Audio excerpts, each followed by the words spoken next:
English, Unit 2, Activity 3, Chotu and Motu. Once there was an elephant. People called him Motu. He had a friend. He he he was red. His name was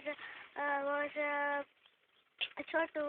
Both Chotu and Motu loved swimming. Come out for a minute. Don't disturb me. Don't disturb me. I will not come out. Come out. Let me swim. Come out soon. I say. No. I won't. It's okay. You can go. Dance now. I am satisfied. Go and swim. Okay. I am here now. Tell me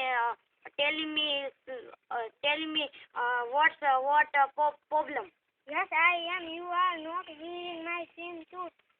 I take it. Satisfied.